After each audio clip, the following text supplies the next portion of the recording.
And we're live. Welcome to Learn Liberty Live. I'm Evan Schwartztrauber. Today we're talking about Snowden, the man, the movie, the legend, his legacy, and what his impact has been on policy, and whether the revelations that he put out there have led to any real discussion or changes in the way that we do surveillance. Joining me to discuss this is Julian Sanchez from the Cato Institute. Julian, thanks for joining. My pleasure.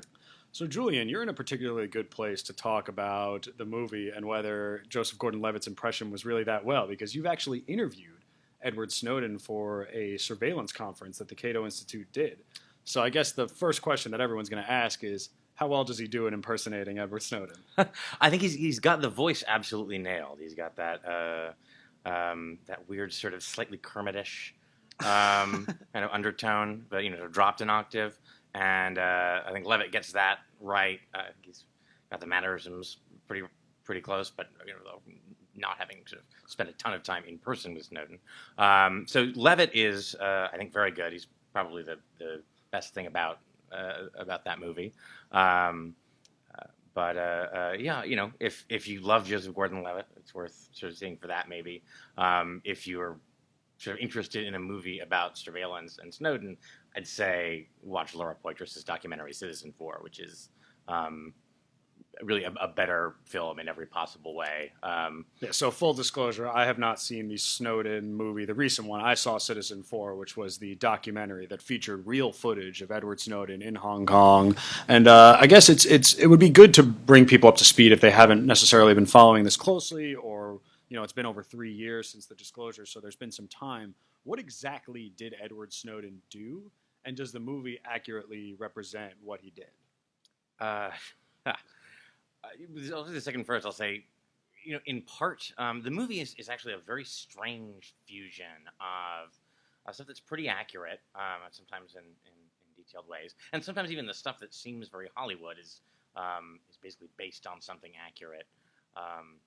Like there's an arc where Snowden is sort of disenchanted with the American intelligence community when the CIA he's working with in Geneva essentially sets up a potential asset to get busted drunk driving, so that they can then sort of swoop in and recruit him by offering their help. And that is something Snowden has really talked about as a motive, although it seems like a kind of Oliver Stone invention. But other things are, as far as I know, totally fabricated. And it's a weird kind of combination because you leave not really being sure, unless you researched it pretty heavily in advance, which bits are dramatization and which bits are accurate representations. I think the weirdest choice is, for dramatic reasons, they kind of give him this sort of FBI mentor who tracks his career, and then at that kind of pivotal point sort of reveals that he's been spying on Snowden's girlfriend, which is totally made up, and kind of transforms his motivation from something kind of broad and principled to something kind of narrowly personal, which I don't even think works dramatically. The real story is, of course, that Snowden was a contractor with Booz Allen at NSA's Hawaii facility. And the movie goes into some of his sort of earlier career, actually at some length. He was in the Army as a candidate for Special Forces. He had sort of leg fractures that sort of caused him to be discharged from that. Joined up with the intelligence community, worked for the CIA, as sort of a tech here, and then in Geneva and in Japan. And ultimately, later to contractor jobs, they paid better. Basically, it pays better to work for a private company working for the intelligence agency than for the agency itself. But ended up ultimately working for Booz Allen at NSA's Hawaii facility, and I think took the job sort of already knowing that he thought he was going to need to exfiltrate a bunch of documents to try and pass them on to press. And that's been a major sticking point for critics of Edward Snowden, that he took the job that he eventually stole the documents, or whatever verb you want to use, but it was classified information. He broke the law in doing what he did, and critics have said that because he knew he wanted to do that before he took the job, that he's kind of a bad guy, right? That it was premeditated. This wasn't some frustration, and maybe that's an issue in the movie, where the movie's trying to portray him as someone who actually was pro-government, came from a Right. military family, was generally not so skeptical of authority, and that he had a change of heart as he saw what went on in the NSA. Whereas maybe some intelligence hawks in Congress would like to just portray him as a traitor who was always a traitor, and his career arc was designed to get access to the information that he eventually leaked. Is there a disconnect between what we're hearing in Congress and how the movie portrays Snowden the man? Well, first of all, the HIPSI, the House Select Committee on Intelligence, released at least a kind of executive summary of their Snowden report. And the really striking thing is this is something they've been working on for 2 years.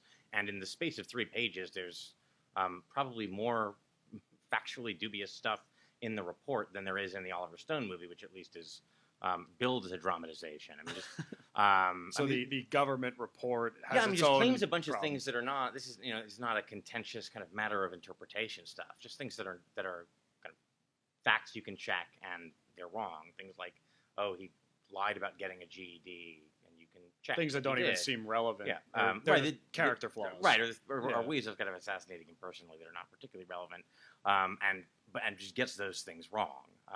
Because these are things that are matters of public record. As for the question about taking the job, I don't know if you think he would have been justified in doing it, while on the job. I know if he just decided on the spot that it was necessary to take it out. I don't know why it makes it worse if he was moving between intelligence jobs and said, well, I'm going to take this transfer in part because I think I need to do this. It seems like your attitude toward that aspect of it sort of reduces to your attitude toward whether what he did was justified. I think if the most on-point criticism to my mind, the one that I think has some merit to it, is that while another of the factual issues in the House report that came out is that while Snowden almost certainly did not take anywhere near, I think 1.4 million is the number they like to use, and the way they calculate that is to say, what is the maximum number of files he conceivably could have accessed, and then assume he took everything. But there's just no reason to think, based on anyone's estimate who's actually had access to the kind of cache, that he took anything near that amount, that it's thousands or maybe tens of thousands of documents. But So there's two issues that we've kind of come full circle. When Snowden first revealed in 2013, the major bombshell that first dropped in June was that major telecoms, wireless carriers in America, AT&T, Verizon, and others, were cooperating with the NSA, and the NSA was basically collecting phone records on virtually all Americans. There didn't seem to be much targeting. It was there was bulk. no targeting. It was definitely a request for all domestic and international call records, not recordings of the calls, of course, but the records of the call of the kind that show up on the phone the duration, who you were calling, that kind of thing, which can be very revealing about a person's life, even if you don't have the content of the call or the text message. And that set off a big debate about the man himself, because there was, of course, there was a debate in the media: is he a traitor? Is this right? Blah blah blah. Then, after he got asylum in Russia for a while, that allowed for an actual debate about policy and what he revealed. But now we're back to the movie, right? So we've kind of gone from analyzing Snowden as a character to what he did, and now that the movie's out, this question about himself keeps coming up again. And the movie paints him in certainly a favorable light as compared to folks on the Intelligence Committee or war hawks who might be saying that he is a traitor. And one major sticking point here is what was the method he used to disclose what he disclosed? Right. He took documents and gave them to journalists. Now, many critics of his say he should have been a whistleblower in the proper sense. He should have gone to Congress. He should have gone to his superiors. What do you think about that idea that the way he did what he did matters? And was there a better way for him to do what he did? So I'll just close the loop on the reason I brought up the volume of the documents. Is the one criticism I think is somewhat meritorious. It has some weight to it. Is that I think you can fairly say he took I think documents concerning programs. I think there are obvious legitimate concerns about because Well, because we changed the law in response to what he disclosed.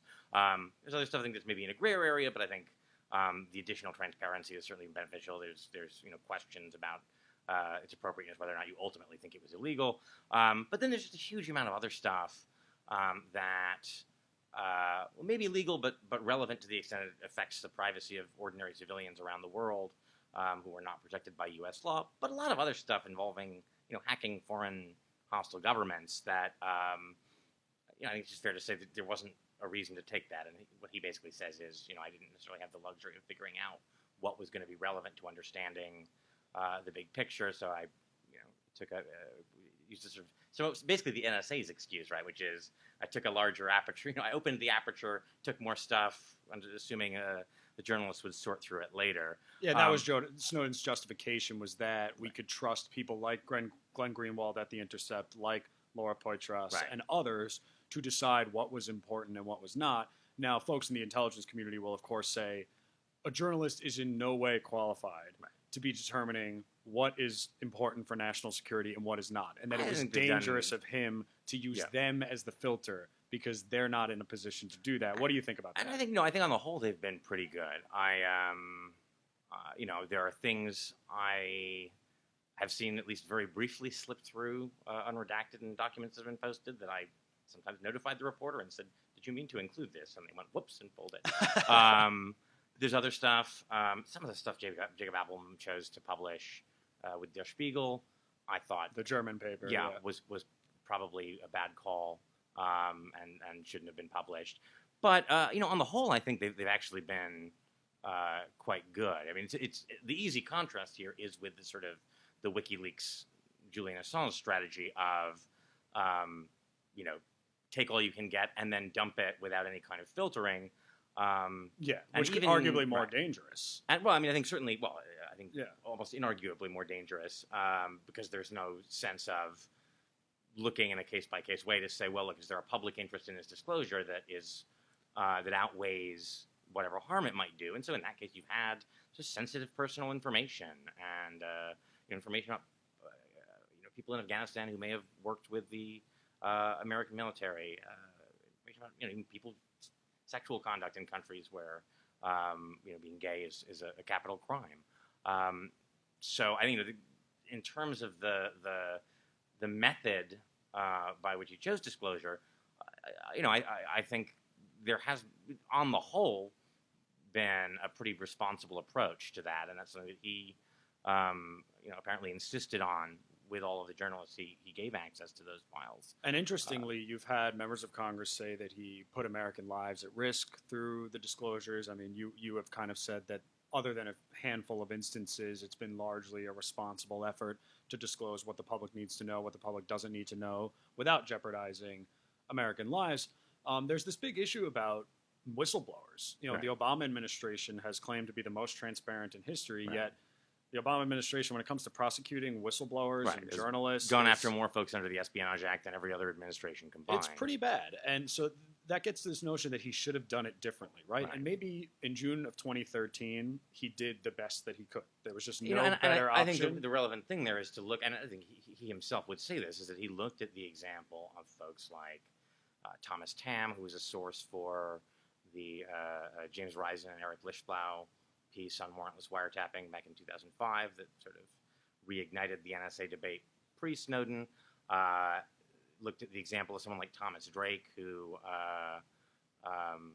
really had his career totally destroyed, was prosecuted, ultimately I think pled to some kind of misdemeanor of misusing a government computer, but no one even alleged Tom Drake had shared anything super sensitive. It was that he had gone to the Baltimore Sun with essentially information about, nominally classified, but nothing that you can argue cost anyone's life, about essentially waste and spending tax money on programs that didn't protect privacy and didn't work very well. So if bad things happen to the guy who's revealing relatively mundane information, in his mind, that's a reference point, and he's thinking, what I'm about to do is a hell of a lot worse from a legal perspective. And if Tom Drake got a lot of crap for the thing that he did, I'm probably not going to do well. Right. I mean, his sense was that there was the whistleblower protections provided a kind of cosmetic valve, but that it was going to end up in practice to be very difficult to disclose anything, even to Congress and actually expect any kind of result. And that's, so there's a couple strands going on there. One is just sort of the question of incentives and the heft of the intelligence community. It seems like you would come forward with a concern, and at most legislator would kind of come in for a classified briefing and be assured everything was on the up and up. And if you look at the kinds of things that the Intelligence Committee members were saying right after that first Snowden story broke, the Verizon bulk telephone metadata story, it's clear that they were repeating things they thought to be true, sort of talking points from the intelligence community about how this had disrupted dozens of terror plots. And it became apparent very quickly and was confirmed at great length in a report by the Privacy and Civil Liberties Oversight Board sometime later, that just was not true at all, that in fact you really couldn't find any case. Yeah, and there's issues of the Constitution and civil liberties, but there's a lot of Americans who all they want to know is, do the programs work? Right. They care less about whether their rights are being violated and more about the effectiveness of the program. And we'll get into some policy questions now. I want to just remind our audience that we love to get your questions. If you're watching this, you're on Facebook, and you can easily post in the comment section a question. So feel free to do so, and we'll try to get to all of them. So one quick issue. I mean, we talk about whistleblowers not necessarily having the right channels. Recently, the R Street Institute, Electronic Frontier Foundation, FreedomWorks, and Demand Progress. That's a bipartisan coalition of advocacy groups in this space. They proposed some reforms to the way that House committee works, the HPSC, it's DC jargon for House Permanent Select Committee on Intelligence. And if those reforms went through, one of the important ones for Snowden would be that each member of Congress, all 435, and then probably senators too, I imagine, could take in a whistleblower. And that would essentially mean that if you're someone like Snowden, you can walk into a congressional office, close the door, and you have some level of protection from that moment to say some things. But then you have to stay in the office permanently. Like Yeah, you can never leave. It's like Assange in Ecuador, the Ecuadorian embassy in London. You just can never leave.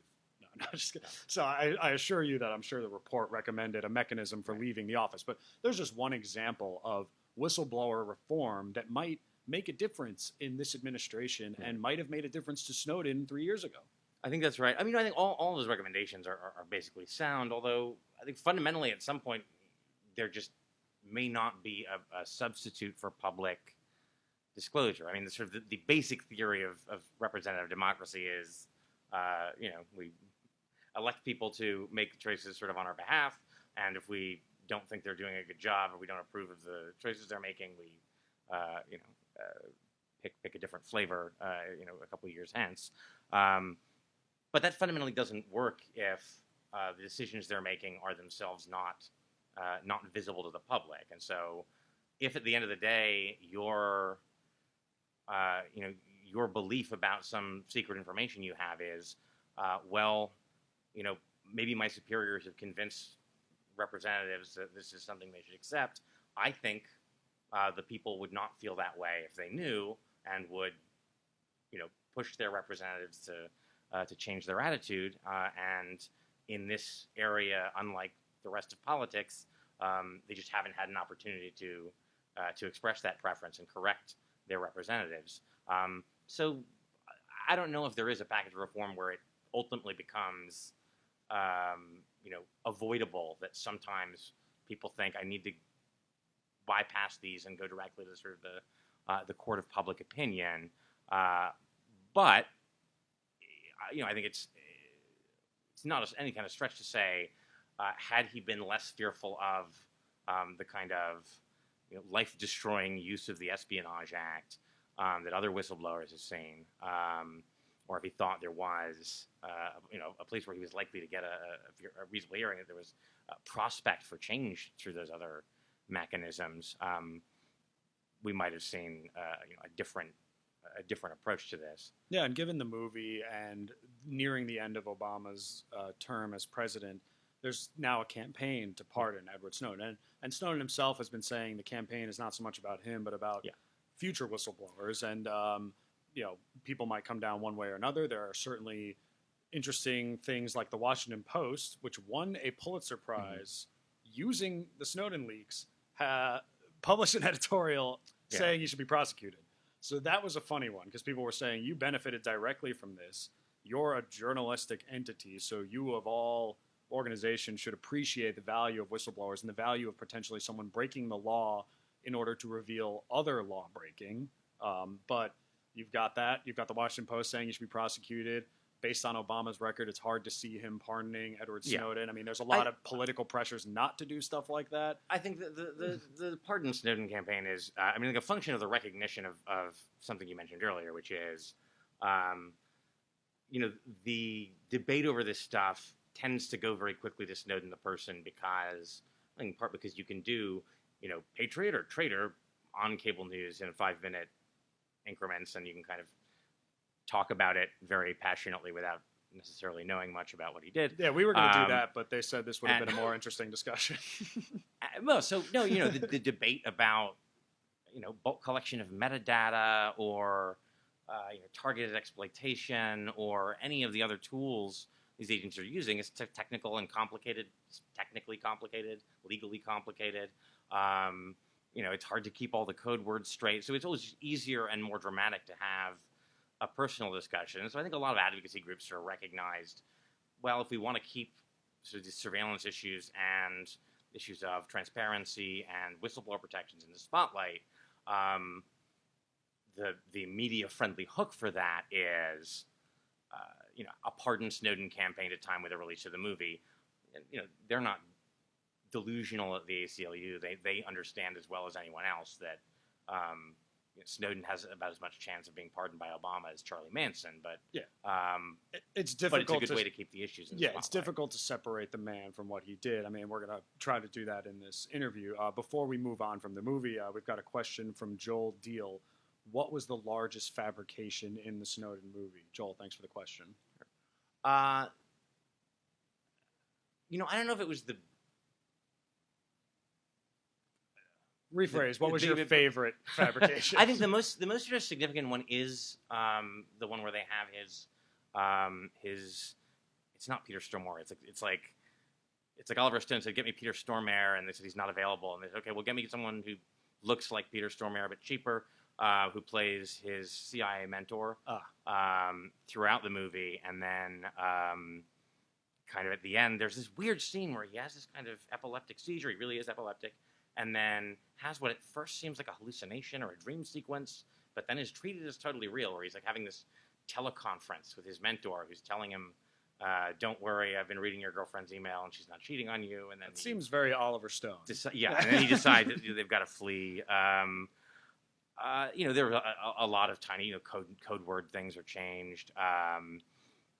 That was the one that leapt out at me as being, in a way, kind of the most significant because of what the weird thing it does to his motivations. Also, the implication that he kind of had help from his colleagues, which he's always denied, and seems like a weird thing to make up. It's not like they're going to be prosecuted because of something that they said in a movie. But that was never... but it's strange to implicate. Yeah, in 3 years of debating this before the movie came out, I don't think there was ever a notion that he was aided by anyone, because if he were, we would know about it or they'd be in jail or something. So that's kind of a bizarre... there was some discussion about whether people had let him use their passwords negligence improvidently. more so, but I don't think there was just yet a knowing accomplice, and they kind of hint at that in the movie without any factual basis that I know of. Before we move on to the policy and the reforms that have happened or not happened since Snowden, one more question from the audience about the whistleblower aspect of this. JJ Spano asks, is there a conflict of interest for government employees who value internet privacy in a post-Snowden world? JJ, great question. So, you're a civil libertarian working at the NSA, Oh, I see. Yeah, okay, so I misunderstood the No, I mean, in a way, one of my concerns about the Snowden relations is that, of course, they've cracked down very very hard, and it's not like they were particularly loosey-goosey to begin with on contractors and on hiring. And one of the things they talk about is, Snowden had an EFF, digital rights sticker on his laptop, and now keep an eye out for that as a sign of a possible Snowden 2. I think that's probably, I understand I wouldn't want to probably go work for NSA myself, but on the other hand, you don't really want a world in where everyone who cares about civil liberties is sort of weeded out, and so the intelligence agencies are populated sort of entirely by people who just don't have sympathies in that direction at all. Yeah, that's an interesting one. And me personally, my favorite moment in the whole Snowden saga was when Edward Snowden retweeted me recently. I tweeted something about the FBI's dumb positions on encryption, and thank you, Mr. Snowden, if you're watching. You made my day and my week. But my first thought was, wow, this is really cool. My second thought was, I'm going to be on a list by the end of the day. So there is that chilling effect, and people, in a post-Snowden world, people are always thinking about how they use the internet. And like you said, I mean, a government employee who visits EFF's website too often could be seen in a certain way. But let's get on to the aftermath and whether real reform has been achieved. I mean, for the first thing that we talked about, the Verizon AT&T situation, that was really the big story that came out of the Snowden revelations. That was hardly the only NSA program that was revealed, I'll say, but that was the first one. It was the most egregious, most ridiculous of all. Right. So that's why we focused on it. And that was seen as coming out of the USA Patriot Act. Mm-hmm. Now, interestingly, one of the co-authors of the Patriot Act said, that's not what I meant, and that's not how I meant that law to be interpreted. And if I knew that that's what the NSA was going to do, I would not have written the Patriot Act. Nonetheless, we've seen some reform. It came in the form of another acronym, the USA Freedom Act, and these bills always have names that say yay to freedom, even if one is anti-freedom and the other one is pro-freedom. But what did the USA Freedom Act do, and is this real reform that civil libertarians and privacy advocates should be cheering about? Right. There was some internal disagreement over that, but whether it went far enough. And I mean, certainly, I think civil libertarians mostly think it didn't go far enough, but about whether it was an acceptable step in the right direction. It was, again, largely seen as a response to the bulk telephony Verizon story, which, as you say, I think was the first thing published. It was also, in a way, the easiest one. It was most sort of egregious in terms of scale. It was domestic, totally indiscriminate, seemed far out of step with what a normal person's reading of what the statute allows. And a few judges said it violated the Fourth Amendment, and then other judges said it violated the Patriot Act itself. So there's all sorts of rulings. Right, there were a number of subsequent legal rulings essentially saying that this was not justified. But the actual substance of it was relatively easy to understand. I don't know that it was the most worrying thing of all the revelations that came. I think a lot of stuff later got buried just because there was a certain amount of kind of Snowden fatigue or like code word fatigue. And so a lot of that later stuff that involved activities outside the U.S. under Executive Order 12333, which is much more permissive, didn't get the same kind of attention. I think, in part because it's outside the U.S., even though on a kind of borderless internet, that may not make a huge difference in terms of whose communications get snarfed up. Well, is that an effectiveness issue? Because many have argued that one of the reasons the USA Freedom Act succeeded in this environment we're in, which still you see ISIS in the news every day. This is not exactly the most favorable media climate for people like Rand Paul and others who want to reform surveillance. I mean, maybe there was a lull after we pulled out of Iraq, but then things have blown up again, pun intended. So we had the USA Freedom Act, which was getting rid of an ineffective program, sweeping up every single communication between Americans, the duration of a call, who you were texting. It just did not stop any attacks. And when judges asked the government to prove that it stopped an attack, they could not. So maybe one reason why that reform went through is because that program was demonstrably ineffective. But then there are some that are a little bit murkier. And you bring up Executive Order 12333. There's Section 702 of the Foreign Intelligence Surveillance Act. These are programs that more involve foreign surveillance, which I think Americans are going to be less annoyed about. When they're spying on me and I'm an American and I'm innocent, that annoys me. When they see foreign surveillance, they're less skeptical. But you said the internet is borderless. So is there such a thing as purely foreign surveillance? Or are Americans always going to be wrapped up in any surveillance effort, whether it's here or abroad? I mean, there is, in a sense, right? I mean, if you do targeted surveillance, you can have, foreign targets who are almost exclusively talking to other people abroad. And that's 12333, right?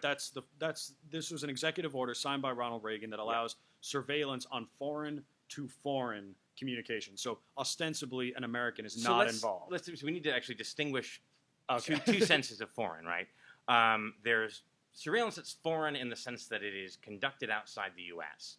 And if it's conducted outside the U.S., so not on U.S. soil, and does not deliberately target any particular American, that's 12333 surveillance.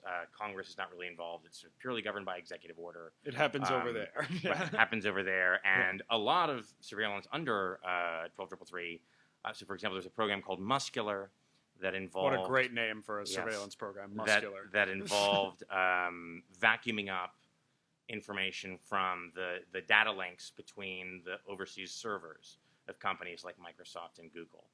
This is one of the things that apparently made the folks at those companies the most enraged, because they thought they were cooperating with the government and handing over data in a, after maybe negotiating about what the right process was and what kind of data should be available, but they thought they were in a kind of relationship where they understood how much cooperation they were giving. They thought it was above board. And then and then realized, well, no, they've actually been breaking into our property overseas and stealing the data that they weren't getting through the front door.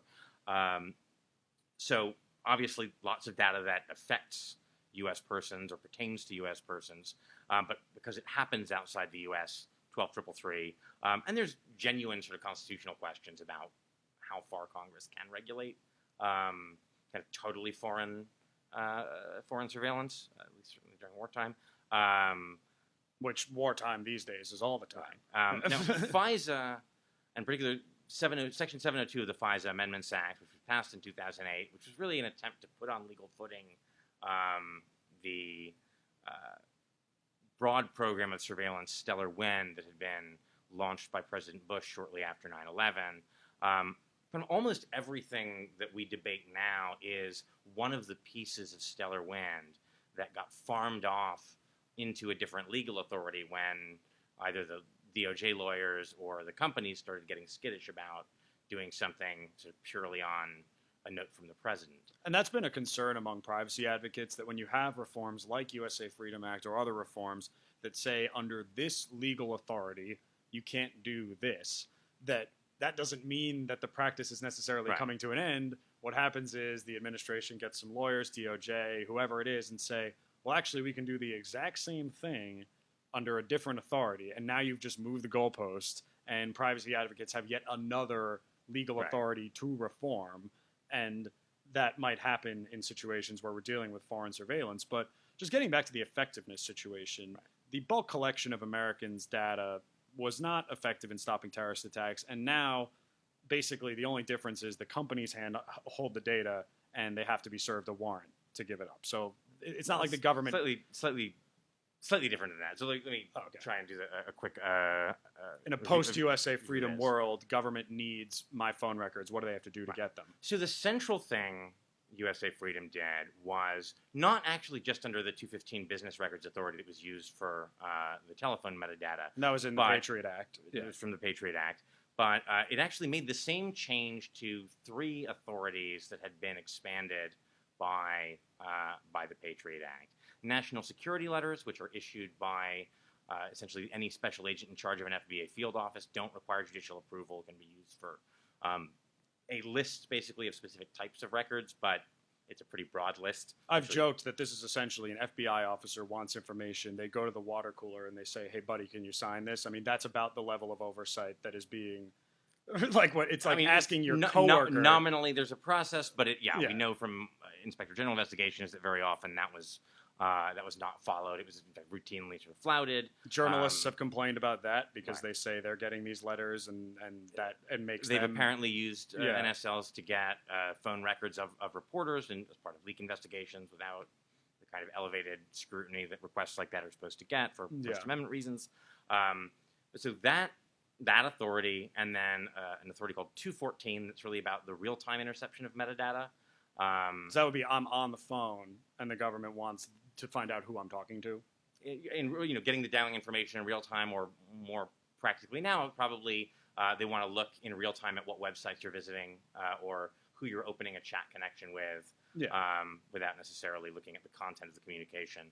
And then 215 itself, all of those authorities had been modified by the Patriot Act to say where previously you could get certain kinds of data showing that the target, the person whose records you were getting, was reasonably believed to be a foreign agent.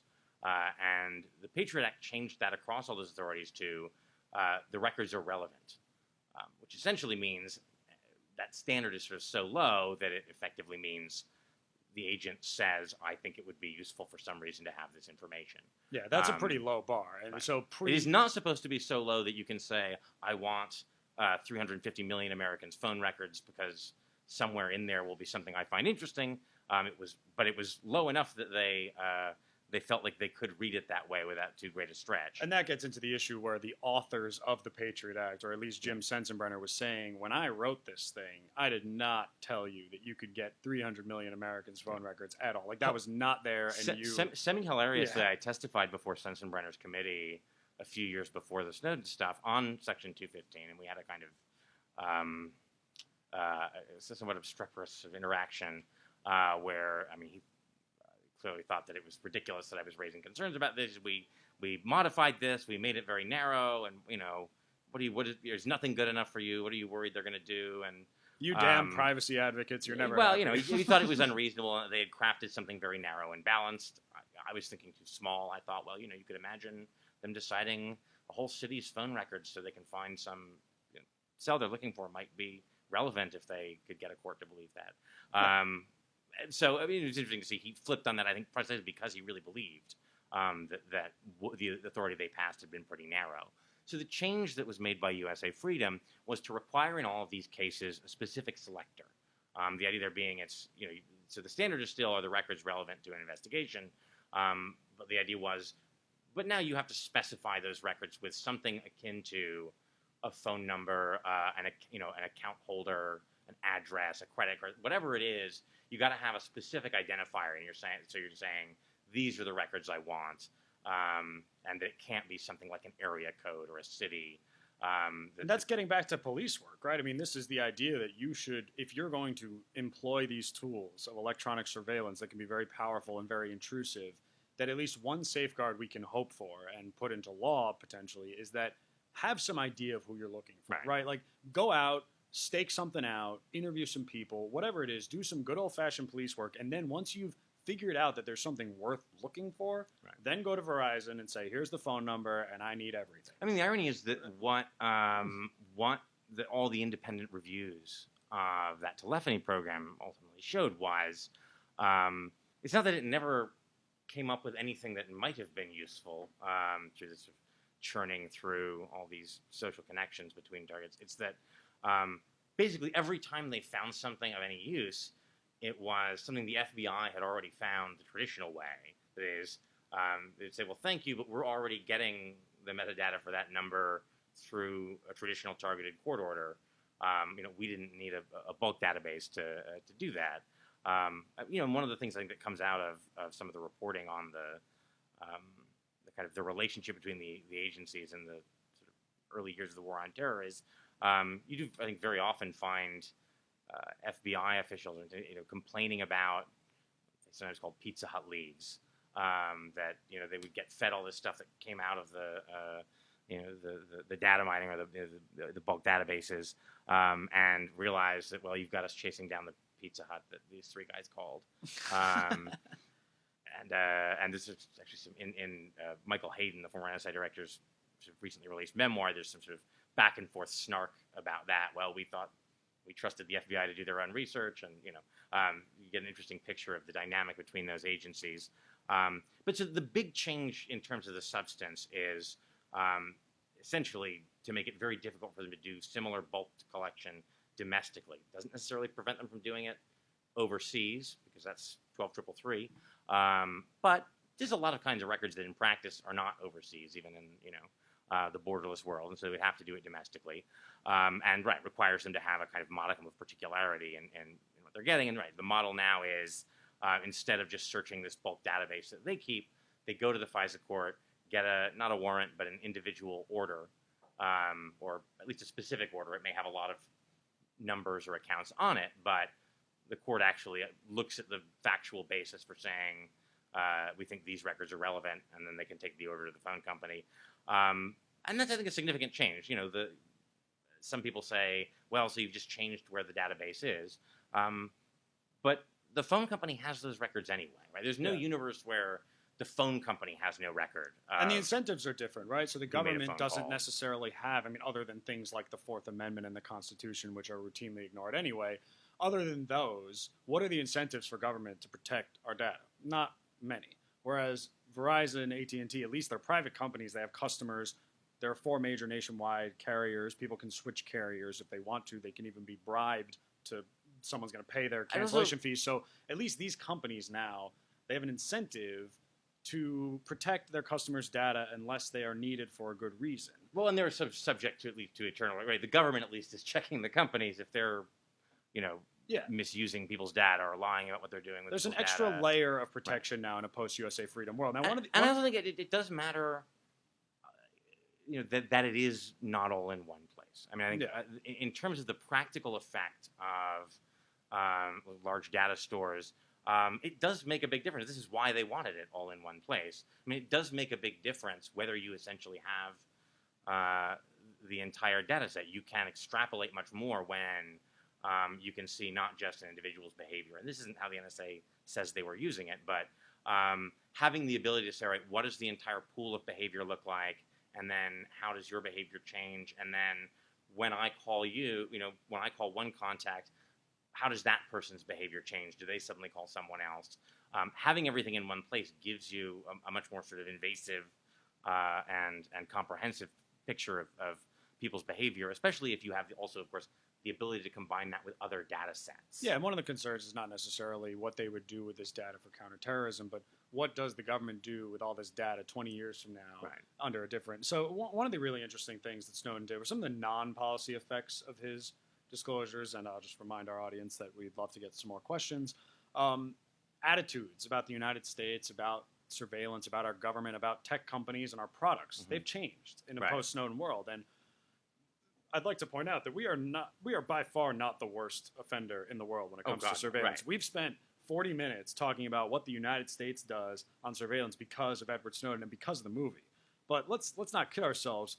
Even the kangaroo courts we have, and even the loose oversight we sometimes have here, is more than you'll see in other countries. Yet, because of what Snowden did, and there was this huge focus on the United States, much of the debate focuses on us. And in Europe, you see countries like France, in the wake of the Paris attacks, passing surveillance bills at the 11th hour, total authority. The UK doesn't have a particularly great track record. You have Russia and China, which are in a completely other category.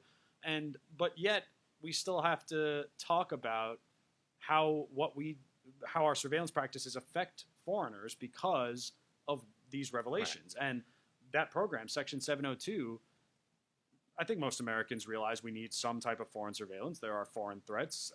There are other governments who want to do us harm. There are terrorists who want to do us harm. So let's actually specify. I don't think we actually specified what 702. We've said it a bunch of times. I don't think we have explained what it is. What is that program?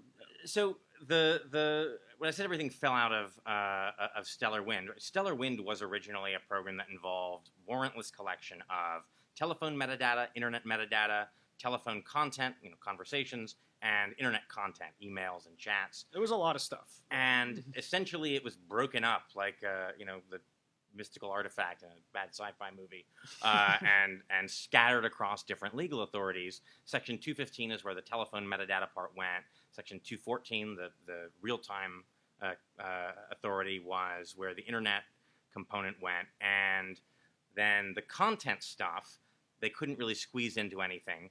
And so that ended up taking the form of Section 702 of the FISA Amendments Act of 2008. And so this is unlike 12333 because it's domestic surveillance in the sense that it happens in the U.S.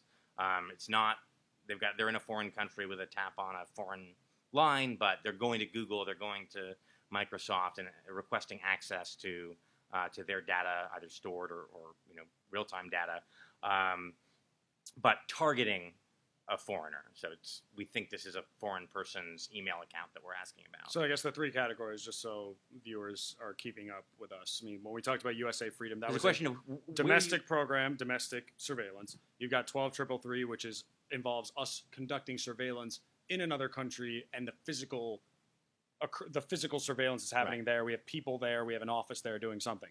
Then we've got this middle situation where Section 702, where we're targeting people in other countries, but the companies are American maybe, and the people doing it are in the United States, and that's what makes it different. And so 702 is, I mean, really on face, it's a general warrant, which is the thing that gave rise to the Fourth Amendment. One of the really things that spurred the American Revolution was the idea of these warrants that didn't specify a target or a place to search, but sort of gave plenary authority to go rifling through whatever seemed appropriate in search of evidence of wrongdoing.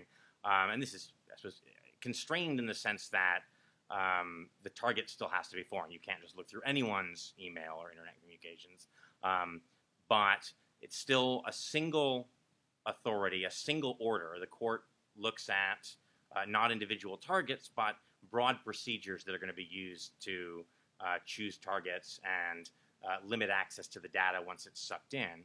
But then once the court approves those procedures, you've got basically one kind of mega warrant under which they target, at last count, about 95,000 foreign people. And so, of course, because foreigners talk to Americans occasionally, borderless internet, you get an enormous amount of American communications sucked in as well. And so I think it still fits pretty cleanly within the idea of a general warrant, in that whoever the target is, you're still conducting searches of Americans' communications in pretty large numbers without warrants. And maybe it's not 95,000, but you probably end up with a very large number. There was one particular type of 702 surveillance that the FISA court at one point estimated was, because of some problems with the way they'd configured it, pulling in about 56,000 completely domestic communications every year, meaning not an American talking to a foreigner, but an American talking to an American, which you're not supposed to do at all under that authority. They, in theory, fixed that up, but I think it's easy to extrapolate that you're still ultimately talking about a huge amount of American data, and that's something that was not really addressed by USA Freedom. USA Freedom really targeted those other three authorities that were about metadata, about records, and said you can't do that in bulk domestically anymore. And it actually also had some important transparency stuff that was tacked on. It said certain kinds of data has to be reported. The FISA court should appoint a kind of amicus to argue the case for civil liberties, like a public advocate. In cases that involve some new interpretation of the law, and they've chosen a panel of very good experts to act in that role, but didn't really touch a lot of these other authorities. So 702 is the authority that governs PRISM surveillance, which is surveillance directly with the help of companies like Google and Yahoo, and then upstream surveillance, which is, again, still targeting a foreigner, but instead of getting it from the endpoint from Google, they're essentially sucking it live off the pipe as it comes in. And the rationale there is there's a lot of data that might be going from an email provider in Yemen to one in Pakistan, but is passing through the U.S. And is never going to land here. It's not going to sit here for more than sort of a second as it passes through the switches. And so the only way to get that is to be kind of scanning everything on the pipe and pulling that in. One of the issues folks have with that is that it's not necessarily great at distinguishing between a selector that shows up in a header and something that shows up in the body, which is to say, to give a concrete example, that means maybe they're trying to target, bad guy at jihad.com, who they think is outside the U.S.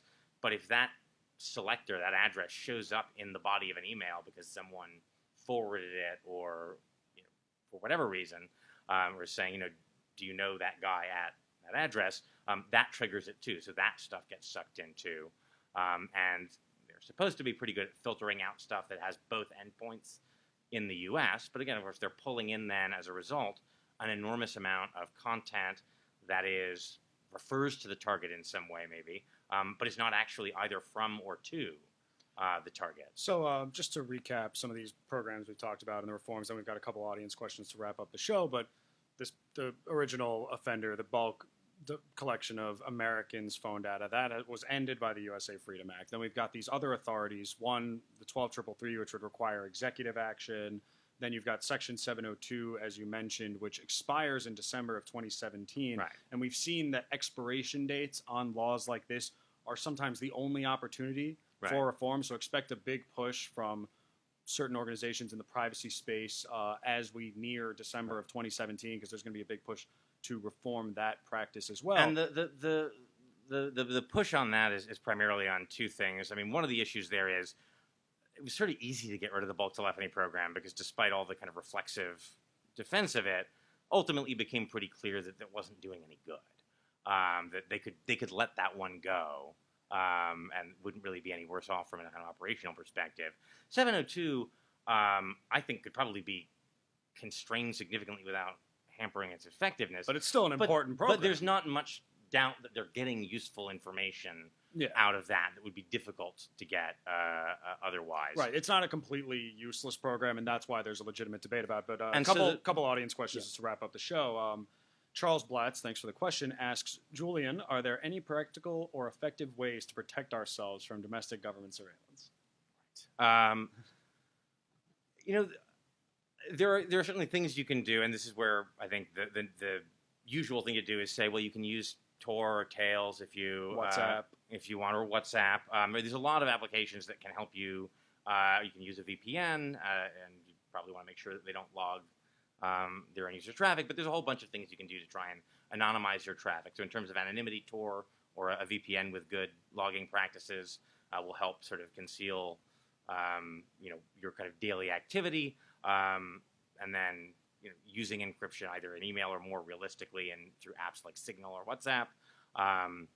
If you want to be super kind of hardcore, there's an operating system called Tails that's essentially an amnesiac operating system. You boot it up from a USB stick. It comes with essentially a lot of privacy enhancing tools built into it. And then when you sort of shut your computer off and pull the encrypted stick out, it's wiped and there's no sort of domestic record or local record left of your activity. I think any sort of security expert is going to tell you though that counting on kind of individual users to protect their own privacy is just a mistake. It's like trying to secure your own email server. It's probably not a good idea. What are you referring to? Yeah, I don't know. A randomly selected example. Yeah, I mean, I think the significant shift sort of inspired by Snowden is less individual people, being more cautious. There's some of that. Tor has increased enormously in size. Poll indicated that 700 million people around the world have done something in response to this Snowden. Now, not clear whether it's very much or something effective. Whether it works, but at least there are people taking notice and being more mindful of their security. Right. But ultimately, doing security well communication security well is very hard, and you probably can't do it. I probably couldn't do it without a lot of help. The change that I think matters is companies making choices that don't require you to be some sort of infosec geek and know how to use Linux and how to configure an email server properly to be able to have secure communication. And an example of that would be WhatsApp is a messaging app owned by Facebook that has 1 billion users, and they turned on end-to-end encryption for all of their users without asking people whether they wanted to do it or without some big public debate. They just did it. And that's an action by a company that protects 1 billion people's security without them having to lift a finger. So that might be the future of this debate. It's that companies with the technical knowledge and the bully pulpit are going to advocate on behalf of users because users can't do it themselves. Last question to wrap up the show. JJ Spano asks, where would you direct citizens interested in aiding the cause? What is the most important thing you want Americans to take away from this talk? That's a hard one. Well, I think we do good work at Cato, so you can see stuff we write about that there, myself and my colleagues Jim Harper and Pat Eddington, who write about these issues. But I'll plug Tech Freedom. And Tech Freedom does But, some great work on this issue as you well. know, the Electronic Frontier Foundation is a group that is both very active and focused very specifically on these issues. I think they're probably the most useful resource, both in terms of learning what's going on. They're great about doing FOIA requests, about posting searchable archives of documents if you want to research what's going on, and about translating what's going on there into human intelligible summaries. So if you want to learn about these programs, I think that often they will have the best kind of legally accurate but also human intelligible explanation. And they're also very good on stuff like self-protection. So to the extent that it is sometimes a good idea for the user to try and move the ball forward themselves there without waiting for companies to do it for us. They have good guides to what kind of tools are out there, and Snowden's been an advocate himself. He did an episode with John Oliver, some basic things you can do to secure your phone. And one of the points he's been making is that while you can sit around and wait for a company to secure your phone or for the government to stop acting poorly, you might have to be a little bit more proactive than that. Last thing, what if there's, we've had a big discussion with a lot of things. What would be the one thing you want to make sure that viewers take away from this talk today? Obviously we've talked a lot about this, the detail. I think one of the things that the Snowden movie does sort of clumsily get across that can get lost in the weeds is the sort of bigger picture motivation here. And the bigger picture motivation, I think, is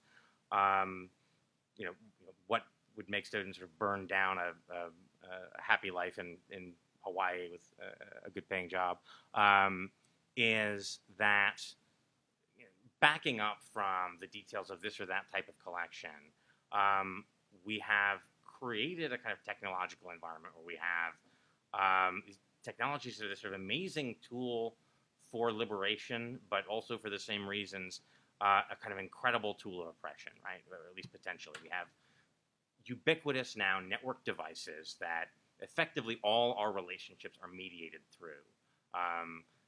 Every conversation I have is either on one of these devices or with it in the room, and they've got microphones and cameras, and they're on a network permanently. And we are, if you look at the capabilities NSA has, both in terms of the bulk data they collect and in terms of things we didn't talk about, like Turbine, which is a kind of AI for malware implantation that can, kind of at a scale of millions of devices, detect a particular target device online and implant malware that will allow it to be taken over and turned into a kind of spy machine. We have the potential for the creation of something kind of like an Eye of Sauron. There's an intelligence contractor called Palantir after the big kind of seeing stone in the Lord of the Rings. And we're, in a way, approaching kind of in the foreseeable future a technological reality where the control of the services we trust to mediate our communications, the interpenetration with intelligence is so complete. Their ability to control the physical infrastructure is so complete. And their computing power, their ability to store data and to exploit vulnerabilities, so great that you have created a kind of architecture for total monitoring, which I think ultimately means total control. Well, on that cheery note, with the golden age of surveillance, we're going to wrap it up. This has been this week's episode of Learn Liberty Live. My guest has been Julian Sanchez, Senior Fellow at the Cato Institute. Check out his work. You blog at Just Security, if I remember correctly. Great stuff on surveillance issues, so make sure to check that out. Check out Tech Freedom and the Tech Policy Podcast, where I recently did an episode about HPSI reform and some of this whistleblower stuff we've been talking about. And if you're interested in getting into the cause, just like Julian said, check out the Electronic Frontier Foundation, other groups that are kind of doing some activist work and some educational work on this issue. But that's it for today. Tune in next week.